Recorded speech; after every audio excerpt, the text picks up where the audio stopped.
The question is, are you blind? Because it turns out I potentially am hard of sight in ways I never knew before.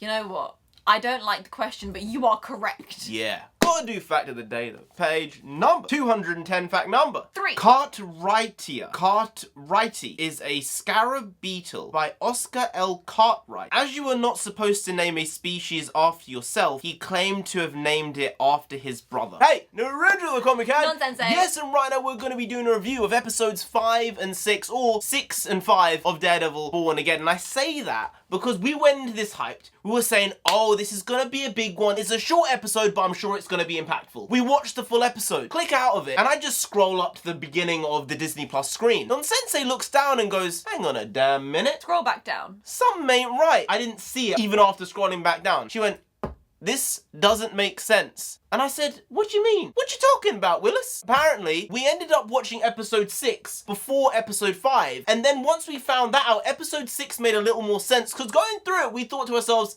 we didn't see that flashback before. That must just be something they were referencing from previous stuff that happened to Daredevil that we never saw. As it would turn out, no, we had a full episode of Bank Heist, which was a far more fun and light episode, and it destroyed the mood. We say fun and light. It was a hardcore bank robbery. It was, but at the same time, episode 5 was more of a traditional filler episode, and I say that in the best way. We've been talking a long time about how we've been missing proper filler episodes, where this isn't impacting the main story, but we want to know what's going on in the characters' lives outside of the main story. And to be honest, Daredevil was having a bit of fun with these. He was playing about, wasn't he? And I will say this, Kamala Khan's dad, really, really good character. Fun, amiable, knows what he's doing, but is also trying to protect even though he's not really capable of doing it. We haven't watched Miss Marvel because it's kind of out of our age range of television. But if this is the type of stuff they're doing, then I see why a lot of people like that show. It got terrible viewership, so there's that. I was so pleased to understand what Daredevil's girlfriend was referring to when she was referring to, you were in a bank robbery. Tell me about that. And he was like, yeah, maybe some other time. We got this mini flashback and we thought, maybe they're going to come back to that later. No, actually it was before.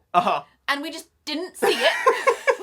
And then there's episode 6, which was definitely more pow in terms of the story. We got the first instance of C and Mew's fight. And I will say, I'm kind of disappointed. Not because the fight was bad, but because Daredevil essentially bitched him in 3 minutes. Well, yeah, Daredevil kind of turned on the rage, that Murdoch boy rage, and he was gonna hang him. To be completely honest. Yeah, I don't know if we can say that. I'll bleep it, but yeah. He was gonna, you know, very intense. I really enjoyed the use of the batons and him throwing them and smacking him in the face. I will go back to episode 5 quickly. The only thing I didn't like about it was the fact that Matt basically revealed to Kamala Khan's dad that he is Daredevil. He didn't, but he's a blind man who's able to crack safes and walk about like he's not blind. He also, and then fight people. Yeah, he fought people. Come on now. What are we playing at? Oh, one thing I have to reference in episode 6 is the fact that Matt Murdock is a very intelligent man. When Hector's niece was talking to Matt in the law clinic, she basically said, I'm gonna do it myself. And then Matt didn't realize that she was gonna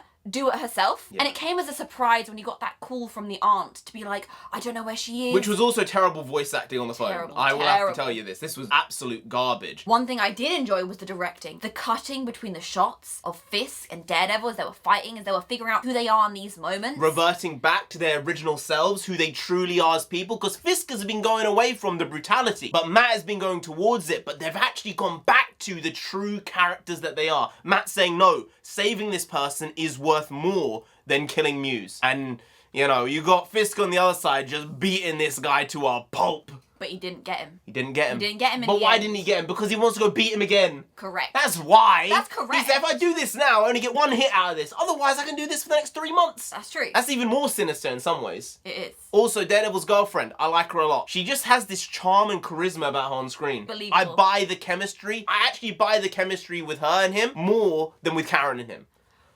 Yes. In terms of romantic. This is a good match. 100%. You're correct. Great take. I can sense it. And I'm smelling a hit. I don't know what the viewership numbers are for this show. I expect it to be better than a lot of the other Disney Plus shows because, quality-wise, it's a lot better than all these other Disney Plus shows. But maybe Marvel have gone too far with the goodwill and people saying, I don't even care that it's Daredevil anymore. I don't want to watch it.